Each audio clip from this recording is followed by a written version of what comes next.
Madam, I rise to speak on the motion of thanks on presidential address. Madam, painting a rosy picture of the dismal situation of the nation has been the trait of the present government since it came to power in 2014. Similar was the scenario on 31st of January 2022, when the Honorable President of India addressed the Parliament. So every sphere of failure has been covered with false promises, and these promises and self-boasting of these promises being fulfilled.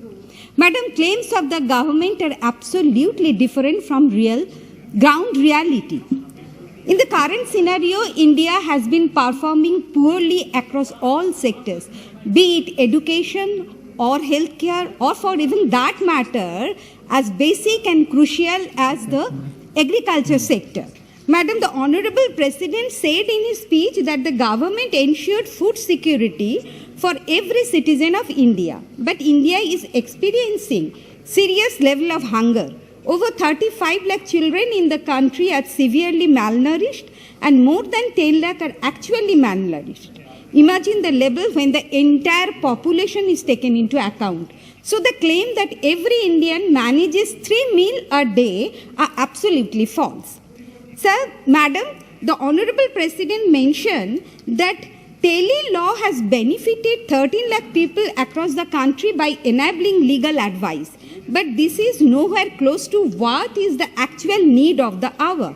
More than 500 posts of judges are lying vacant across all 25 high courts. 73,000 cases are pending in the Supreme Court alone, and taking all cases into account, a massive 44 million pending mark has been reached. Due to the unjust policies of your government, 75% inmates are under trial.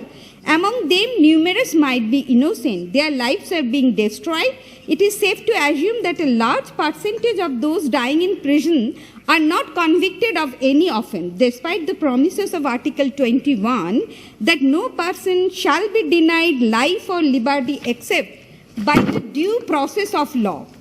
The NCRB data reveals that the number of those dying in prison as they await their trials is only going up. Thus, an app like tele-law would be of no help. Instead of advertising, the government should do what is actually required to be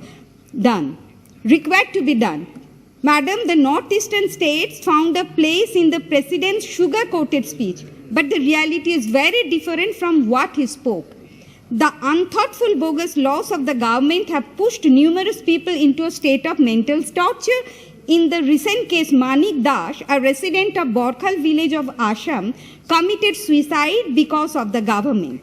The man was fighting a case in the Foreigners Tribunal in order to prove his nationality as an Indian, despite the fact that his name was listed in NRC. He was still tagged as Bangladesh, while the rest of his family members were identified as Indians. Thus is just one case that I have highlighted. There are thousands of such cases, and no one except the government is to be blamed. The government is tainted by the blood of farmers, citizens trapped as foreigners, migrant laborers, children, and the list is endless. The most distressed fact among the current situation is that the ruling party has turned the temple of democracy into a mere ground of debating club, where the opposition puts forth their suggestion that goes in vain. But it is now a known fact that the will of the government will prevail in every domain without giving a heed to the minority. But then you must at least ensure that your will is rightful and reasonable. Madam, the policies of the government are so inefficient that MGNREGA workers are still waiting for almost 3,360 crore in pending wages payments, with the largest pending payments are in West Bengal. Due to inadequate allocation, West Bengal is suffering a deficit of rupees 752 crore to be exact, which is the highest among all states. I would take this opportunity to seriously demand the government to disburse the pending wages immediately. Madam, only 1 minute, I am concluding. So coming to the education sector, again the situation of India is worrisome. The education policy does not make English a compulsory medium of English, but is adamant to test their knowledge of government exams. Policies like this keep the urban-rural divide and make it is a vote-seeking propaganda.